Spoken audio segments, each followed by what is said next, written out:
sa sainteté. L'univers crie sa majesté. Chantons gloire et puissance, force et louange à l'agneau immolé. Bonsoir frères et sœurs. Merci pour votre présence cet après-midi. Votre présence à notre émission L'heure du miracle. Nous allons rendre grâce au Seigneur pour le début de la semaine et pour sa présence quotidienne à côté de nous et en nous. Seigneur, nous te remercions et nous te rendons grâce. Notre Père, notre Dieu, toi qui as commencé cette semaine avec nous, nous voulons, Seigneur, te dire merci, parce que depuis le début de cette semaine, nous voyons ta fidélité et ta bonté. Elle nous accompagne dans toutes nos entreprises. Nous te remercions, notre Père et notre Dieu, pour ta fidélité, pour la puissance de ta parole. Saint-Esprit, nous voulons que les chaînes de la servitude tombent encore. Nous déclarons, Seigneur, que après ces moments d'étude de ta parole, que des vies expérimentent la profondeur de la délivrance et que la paix de Dieu qui surpasse toute intelligence gagne les cœurs, gagne les vies au nom de Christ Jésus. Nous te bénissons et te sanctifions, Seigneur, pour ta parole vivante. Au nom de Christ Jésus, Amen.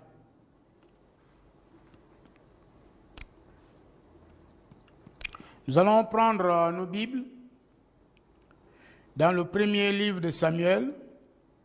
Donc Samuel au chapitre 15. Et nous lirons les versets 22 et 23.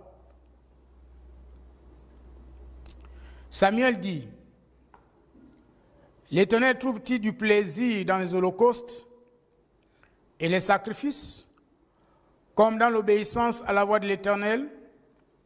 Voici l'obéissance vaut mieux que les sacrifices, et l'observation de sa parole vaut mieux que la graisse des béliers. Car la désobéissance est aussi coupable que la divination, et la résistance ne l'est pas moins que l'idolâtrie et les téraphimes. Puisque tu as rejeté la parole de l'Éternel, il te rejette aussi comme roi.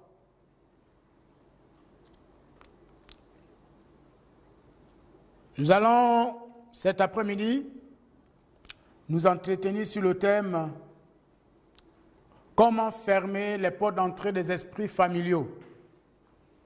Comment fermer les portes d'entrée des esprits familiaux?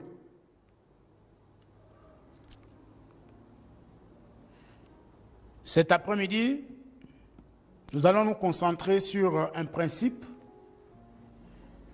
et dimanche et les jours à venir, nous allons poursuivre avec la suite.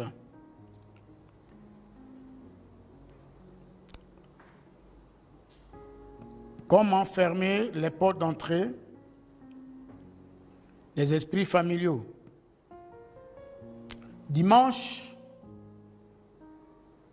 nous avons compris que nous sommes les seuls qui pouvons donner accès au diable. Cela veut dire que nous sommes aussi les seuls qui pouvons fermer les portes à l'activité du diable et vivre librement, jouir de la plénitude de notre bonheur en Christ et marcher avec autorité sur les œuvres du diable. Nous avons compris que nous pouvons écraser la puissance de l'ennemi que nous pouvons devenir. Tu peux devenir une terreur, une menace pour le royaume des ténèbres. Tu peux devenir une menace pour les sorciers de ta famille et les sorciers qui sont autour de toi. Oui, c'est possible. C'est possible.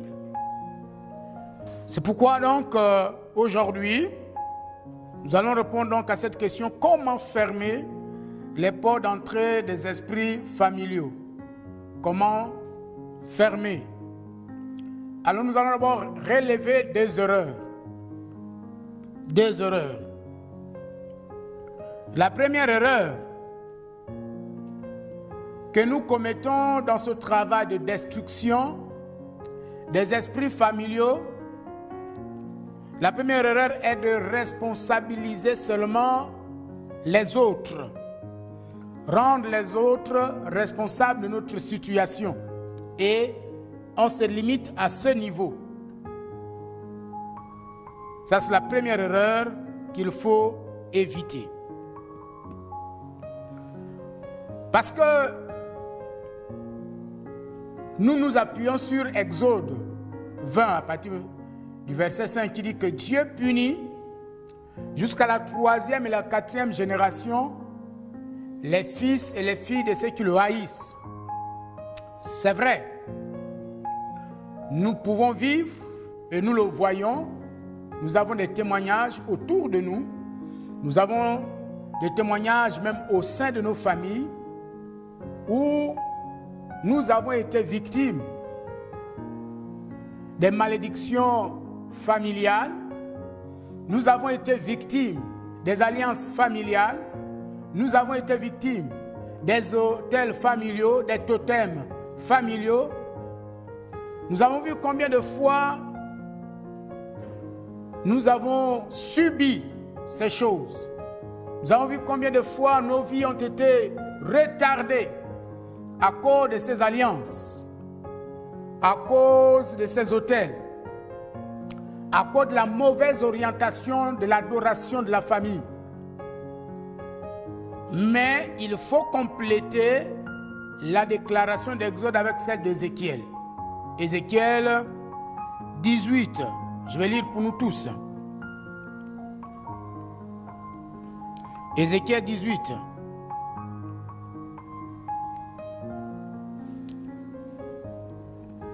À partir du verset 2.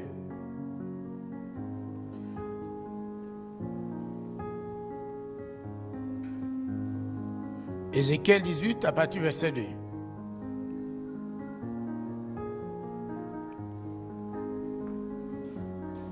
Il est écrit: pourquoi dites-vous ce proverbe dans le pays d'Égypte, d'Israël? Les pères ont mangé des raisins verts et les dents des enfants ont été agacées. Je suis vivant, dit le Seigneur l'Éternel. Vous n'aurez plus lieu de dire ce proverbe en Israël. Voici, toutes les âmes sont à moi, l'âme du Fils comme l'âme du Père. L'une et l'autre sont à moi. L'âme qui pêche est celle qui mourra. L'âme qui pêche est celle qui mourra. De ce passage, nous comprenons que chacun paye pour ses actes. Un père qui a posé des actes maléfiques, des actes qui attirent la malédiction, lui-même, il paye pour ses malédictions. Lui-même, il paye sur ses malédictions. Donc l'enfant aussi doit connaître que lui aussi, il paye aussi pour ses propres malédictions. Donc ce qu'il vit, ce n'est pas totalement le père qui est responsable, mais lui-même aussi, il en est un. Pour nous dire quoi? Pour nous dire que, donc quand tu fais ce travail, si tu veux que le travail de brisement des malédictions, Si tu veux être réellement libre des malédictions de famille, après avoir examiné les actes, les édits publiés par tes parents, c'est-à-dire les déclarations qui ont attiré la malédiction dans la famille, leur adoration qui a attiré la malédiction dans la famille, il faut savoir que eux, ils ont vécu dans une génération. Et toi, tu appartiens à une autre génération. C'est vrai qu'il y a un cordon ombilical qui lie les deux générations, mais il y a des péchés générationnels, c'est-à-dire qui sont liés à ta propre génération et dont tu es responsable.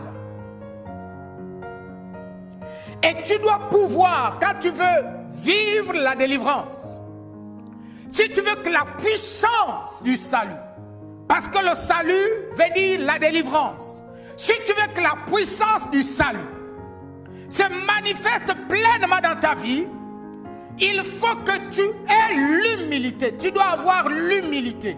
Je dois avoir l'humilité de m'asseoir et de me dire dans la présence du Seigneur, au pied de la croix de Jésus. Parce que à la croix, Christ a pris, il a pris toutes mes malédictions. Donc je dois m'asseoir au pied de la croix. Là où le Christ a résolu. Là où il a détruit les œuvres des ténèbres. Là où il s'est fait malédiction. Pour que la bénédiction d'Abraham est pour les païens. Et pour moi son accomplissement.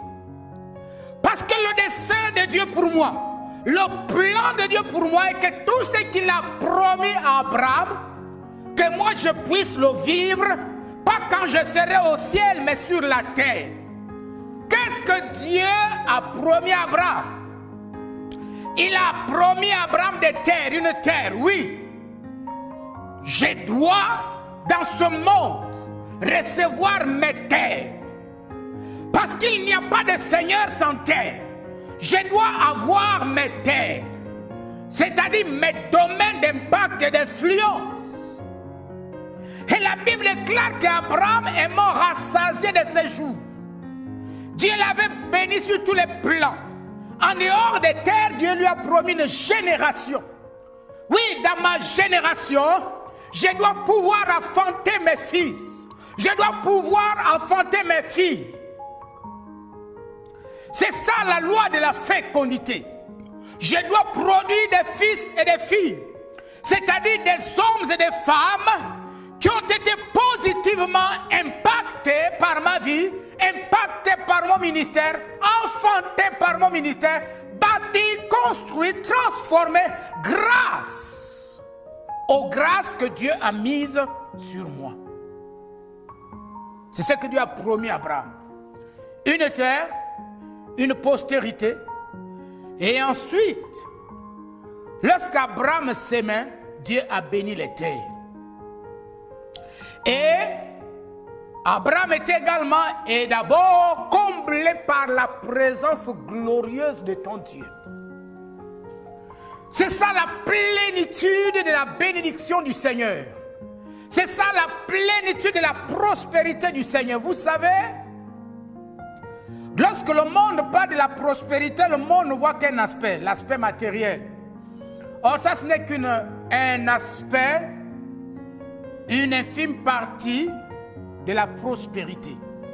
Il y a des gens qui sont matériellement comblés, mais ils sont émotionnellement pauvres. Non seulement ils sont émotionnellement pauvres, ils ne sont pas seulement émotionnellement pauvres, mais ils sont aussi spirituellement pauvres. Comme il y a des gens qui sont spirituellement riches, émotionnellement riches, mais il y a la grâce matérielle qui les manque. Quand le Saint-Esprit parle de la prospérité, il s'agit de 3 dimensions de l'homme. La dimension matérielle, la dimension émotionnelle et la dimension spirituelle. Donc voilà, c'est ça que Dieu a promis et a prévu pour toi et moi sur cette terre de vivre. Et ce n'est pas de la mendicité.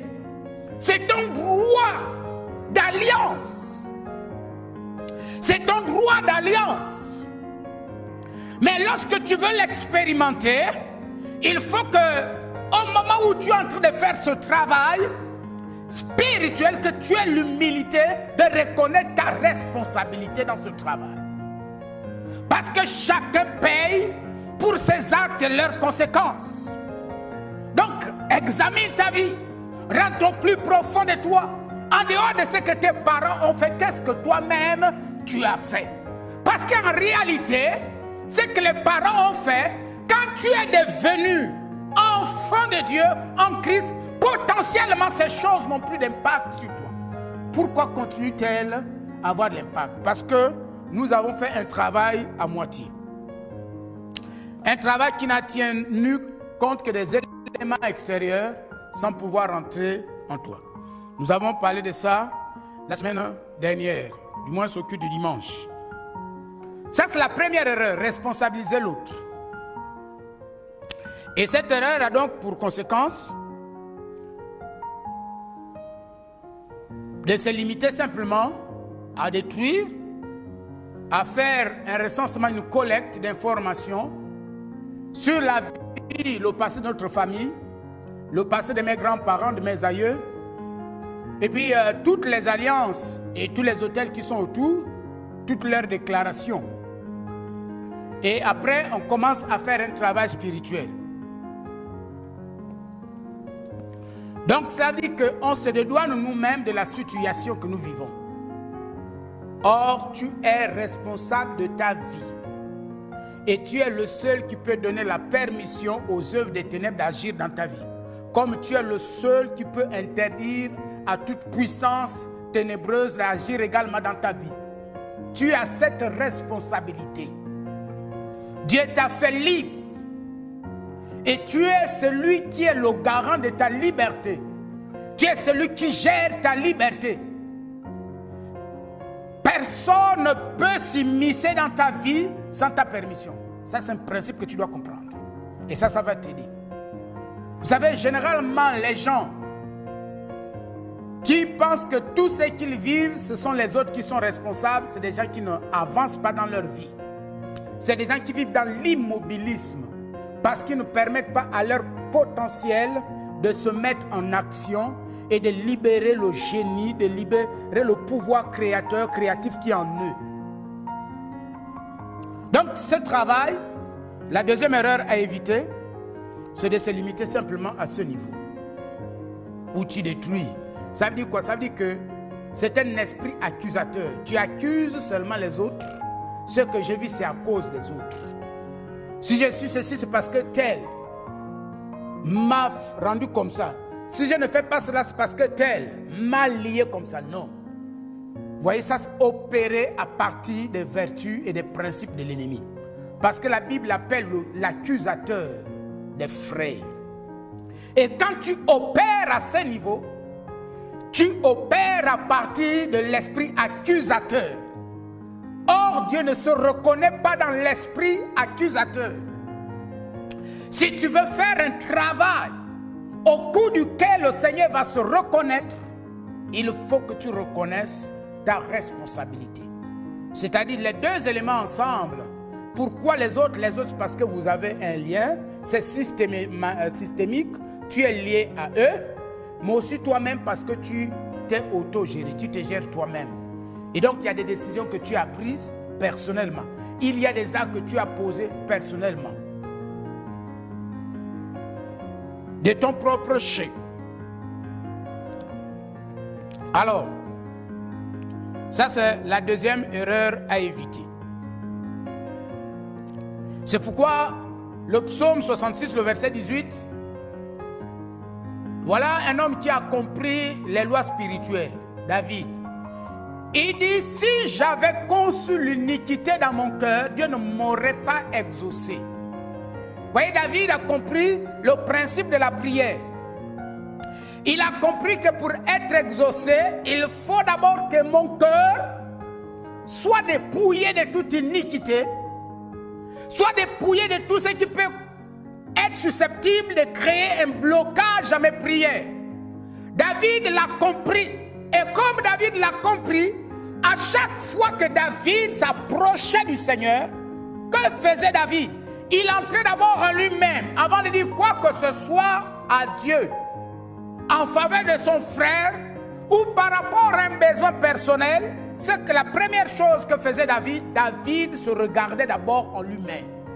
Il permettait d'abord à la lumière de l'Esprit, au scanner du Saint-Esprit, de pénétrer les domaines, permet au scanner de l'Esprit, à la lumière de l'Esprit, de pénétrer minutieusement, profondément tous les domaines, tous les aspects de ta vie par rapport à ta relation avec Dieu.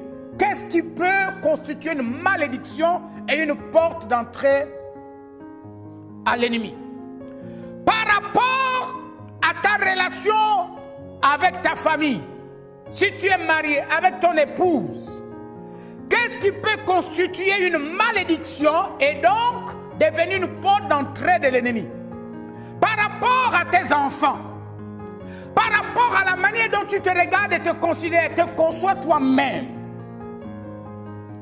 qu'est-ce qui peut constituer une porte d'entrée? Qu'est-ce qui peut attirer une malédiction dans tes attitudes personnelles, dans tes comportements personnels?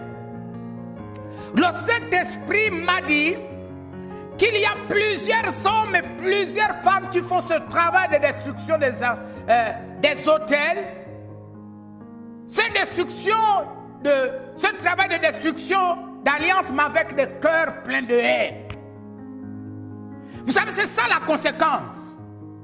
Quand tu crois et penses que c'est quelqu'un qui est à l'origine de tes malheurs, ça va être difficile d'aimer cette personne. Ça va être difficile d'accepter cette personne. Ça va être même difficile de prier pour cette personne.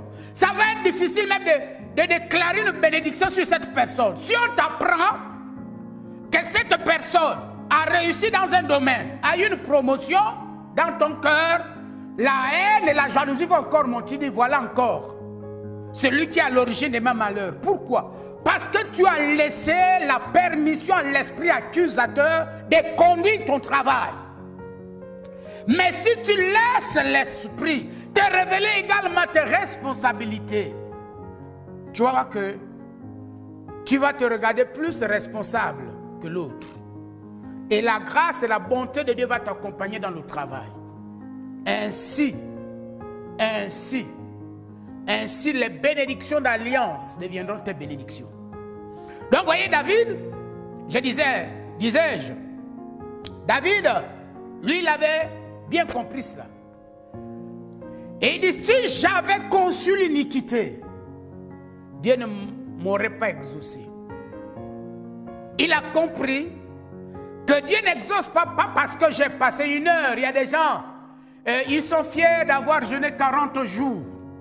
Dieu ne nous exauce pas parce qu'on a jeûné 40 jours. Il y a d'autres qui sont fiers parce qu'ils ont passé 3 jours. Il va dire, j'ai fait un jeûne Esther. Ça, c'est l'esprit pharisien. L'esprit des scribes et des pharisiens, c'est l'esprit qui a crucifié et tué Jésus. Cet esprit ne reconnaît pas la présence de la gloire de Dieu. Cet esprit aveugle ne te permet pas de voir la manifestation de la grâce de Dieu. Et j'apprends pour preuve la réaction des pharisiens et des scribes face à Jésus. Ils passaient tout leur temps à s'opposer à Jésus, à s'opposer à l'action de Jésus et même à penser que c'est Satan qui agissait par Jésus.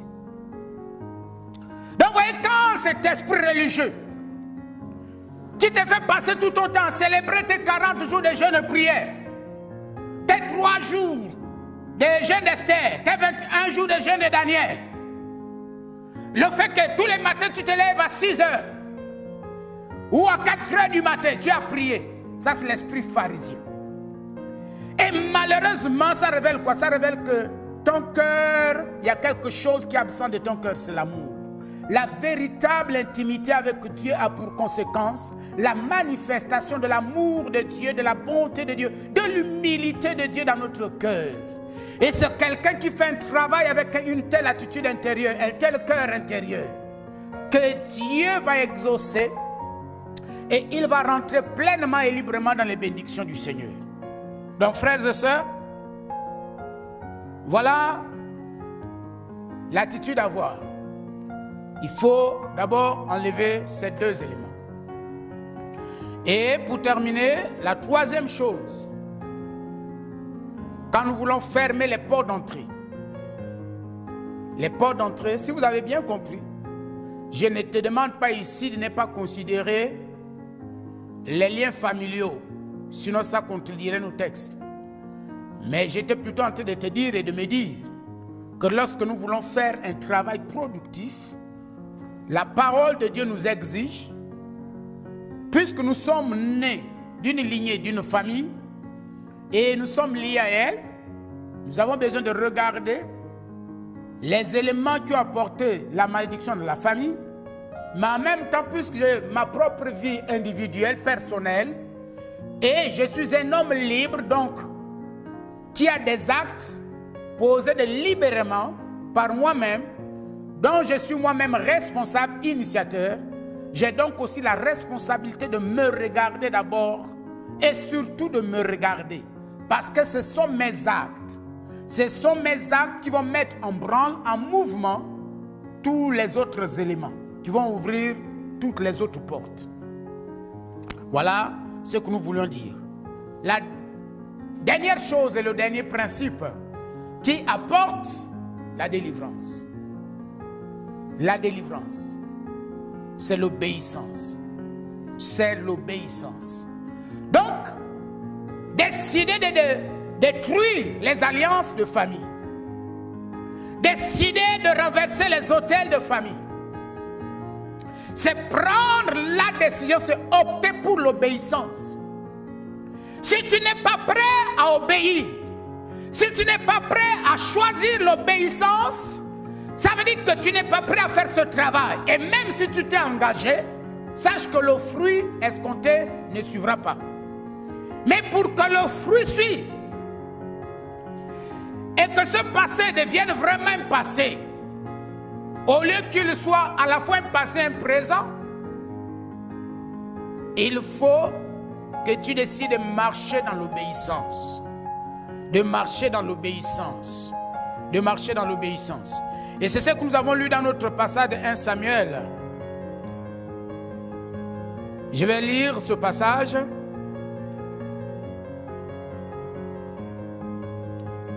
« 1 Samuel 15, à partir du verset 22. Suivez ce que dit le Seigneur.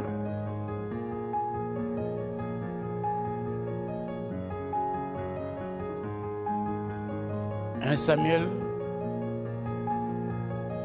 15.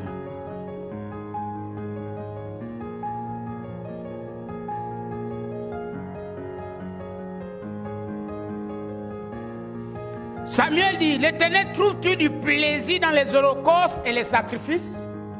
Pourquoi il pose cette question? Parce que Saül avait reçu l'adoration, avait réduit l'adoration du vrai Dieu aux sacrifices et aux holocaustes. Les sacrifices, c'est quoi? C'est la prière de combat spirituel. Le sacrifice, c'est quoi? C'est les prières. C'est ça les sacrifices. C'est ça les sacrifices. Oh, nous allons faire une prière de combat spirituel. Nous allons faire un jeûne. Ça sont les sacrifices. Et Dieu dit que les sacrifices n'ont aucun impact. Les sacrifices, c'est quoi? C'est lorsque tu es engagé aux activités de ton église. Ça sont les sacrifices. Tu es engagé dans une activité. Tu balaies le temple. Tu occultes régulièrement. Tu es à la sécurité. Tu es hôtesse. Tu es à l'évangélisation. Tu es à la prédication comme je prêche. Tout ça sont des sacrifices. Tout ça sont des holocaustes. Et Dieu dit, il n'est pas dans les sacrifices. Il n'est pas dans les holocaustes. Il dit la véritable adoration. L'adoration qui plaît à Dieu. ne se réduit pas à un certain nombre d'activités. Pour Samuel, plutôt pour Saül, il pensait que le fait d'offrir ces animaux-là, il adorait Dieu. Or, Dieu lui avait donné la parole.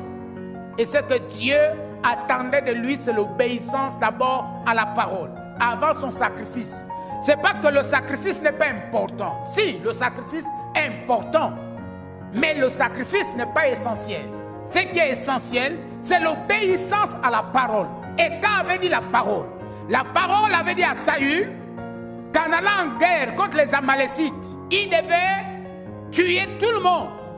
Il ne devait rien prendre de ce qui est Amalek. Il doit tout détruire. Il ne doit pas être sélectif. Oui, notre obéissance ne doit pas être une obéissance sélective, où il y a des œuvres de la chair que nous abandonnons et certaines œuvres de la chair, nous les gardons. Ça ne doit pas être sélectif. Ça ne doit pas être sélectif. On doit tout sacrifier. Tout ce qui est de la chair doit être sacrifié. Parce que rien ne peut équivaloir l'obéissance. L'obéissance vaut mieux que les sacrifices. Et il dit, celui qui n'obéit pas est sorcier. C'est ce qu'il est en train de dire. Et malheureusement, nos églises sont remplies de sorciers. C'est quoi un sorcier? Un sorcier est un manipulateur. Et pourquoi nos églises sont-elles remplies de sorciers? Parce qu'elles passent leur temps à manipuler Dieu. Nous manipulons Dieu. Nous manipulons Dieu. Malheureusement, nous, les pasteurs aussi, nous formons des manipulateurs. Je dis, fait-elle offrande de sacrifice? Fait-elle? Non. Ça n'a de l'importance que lorsque tu as d'abord obéi à Dieu. Là, ton offrande de sacrifice aura de la valeur. Ton offrande d'action de grâce aura de la valeur. Ton assistance au culte du dimanche aura de la valeur. Ta présence à l'intercession, à l'évangélisation aura de la valeur. Mais la première chose et la chose qui donne de la valeur, c'est quoi? C'est l'obéissance à la parole de Dieu. Et l'obéissance vaut mieux que les sacrifices. Qu'est-ce que Dieu attend de toi? C'est une vie obéissante. Celui qui marche dans l'obéissance marche dans la domination. Celui qui marche dans l'obéissance marche dans le bonheur de Dieu. Celui qui marche dans l'obéissance marche dans la plénitude des bénédictions divines. Il vit la plénitude des bénédictions de l'Alliance. Pourquoi? Parce qu'il assume ses responsabilités dans l'Alliance. Il assume ses devoirs dans l'Alliance. Et toi, ton avantage, c'est qu'il y a quelqu'un qui les a déjà assumés.